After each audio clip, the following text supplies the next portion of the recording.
ओल्या काजूचा सीझन चालू आहे आणि ओल्या काजूमध्ये आपण काय बनवावं, तर आपण इथे मस्तपैकी चमचमीत असे सोडे तयार केलेले आहेत. होय, इतके खायला भारी लागतात ना, आणि त्याहून महत्त्वाचं म्हणजे रेसिपी झटपट तयार होणारी आहे. नमस्कार मित्रांनो, मी आणि माझी आई तुम्हा सर्वांचं आजच्या रेसिपीमध्ये खूप मनापासून स्वागत करीत आहोत. आजची रेसिपी आहे ओल्या काजूतले सोडे आणि तुम्ही पाहतात आपला घरचा स्वाद.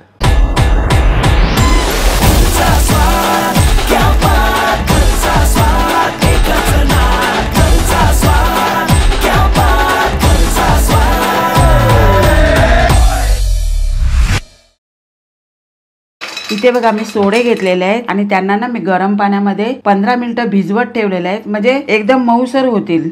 हे बघा. आणि दुसरी गोष्ट म्हणजे याच्यावरती धूळ माती असते ना, ती सुद्धा निघून जाते.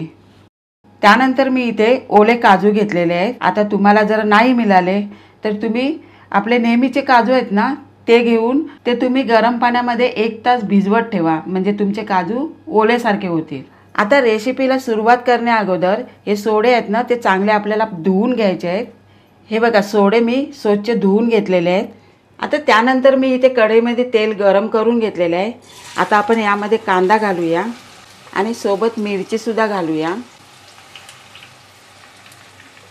आता कांदा आणि मिरची आहे ना, ते आपल्याला चांगलं मऊ करून घ्यायचं आहे. हे बघा, तुम्ही आता पाहू शकता कांदा आणि मिरची आहे ना, ती मऊ झालेली आहे. आता त्यानंतर आपण आलं आणि लसूण ठेचलेलं घालूया. थोडंसं ना परतून घेऊया.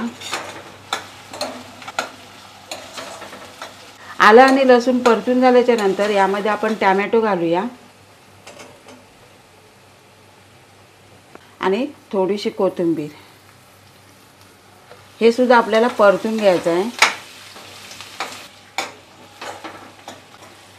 ही बघा, मी टॅमॅटो आहेत ना, ती 2 मिनिटं परतून घेतलेले आहेत. आता यामध्ये ना आपण हिंग घालूया. खरं तर सुरुवातीलाच आपल्याला हिंग घालायला पाहिजे होता, पण मी विसरून गेली होती, तर मी आत्ता घालते. पण तुम्ही कांदा घातला ना तेव्हाच घाला. तर हिंग घालते. त्यानंतर हळद. त्यानंतर हा आपला घरगुती लाल मसाला परतून घेऊया. मसाले परतून झाल्याच्या नंतर हे कोकम आहे ते सुद्धा घालूया आपण. आणि सोबत हे आता सोडेसुद्धा घालूया. आता हे सोडेसुद्धा परतून घ्यायचे आहेत आपल्याला.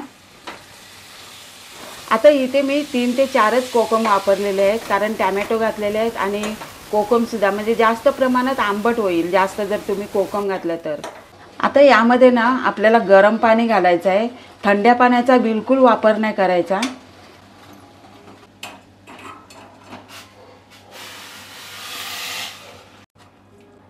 आता यामध्ये ना मीठसुद्धा घालून घेऊया. आणि साधारण 1 उकळी आली ना का आपल्याला काजू घालायचे आहेत आणि थोडीशी कोथिंबीरसुद्धा घालूया. पुन्हा चांगलं एकजीव करून घेऊया. आणि यावरती आता झाकण ठेवायचं आपल्याला. आणि झाकण ठेवल्याच्या नंतर साधारण आपल्याला 5 मिनिटाची वाफ काढून घ्यायची आहे. अशाच नवनवीन आणि घरगुती रेसिपींसाठी घरचा स्वाद हे चॅनल नक्की सबस्क्राईब करा. चला तर आपण झाकण खोलूया. आता आपल्याला चांगलं परतून घ्यायचं आहे.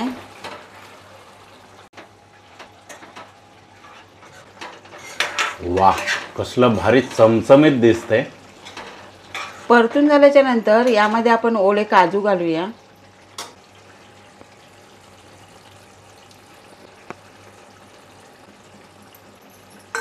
परतून घेऊया.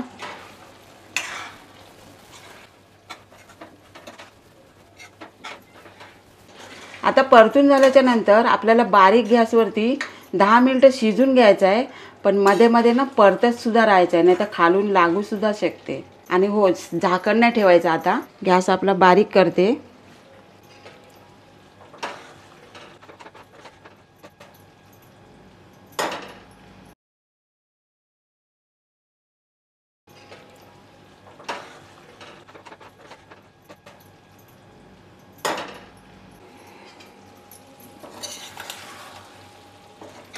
हां, हे बघा, आपले ओल्या काजूतले सोडे आहेत ना, ते तयार झालेले आहेत. आता यावरती ना आपण कोथिंबीर पेरूया. पाहिलेत आपले ओल्या काजूतले सोडे किती चमचमीत तयार झालेले आहे ना. म्हणून पटकन बाजारात जावा आणि ओल्या काजूचा सीझन संपायच्या आत हे ओले काजू घरी घेऊन या आणि मस्तपैकी अशी चमचमीत डिश आपल्या घरी आपल्या घरच्यांसाठी नक्की तयार करून बघा. आणि ट्राय केल्याच्या नंतर आजची रेसिपी तुम्हाला कशी वाटली खाली कमेंट बॉक्सच्या माध्यमातून आम्हाला कळवायला सुद्धा विसरू नका. चला अशीच एक तुमच्या आवडीची रेसिपी घेऊन पुढच्या येत्या व्हिडिओमध्ये आपण लवकरच भेटणार आहोत. वेळ काढून आजच्या रेसिपीचा हा व्हिडिओ पाहिल्याबद्दल थँक्यू.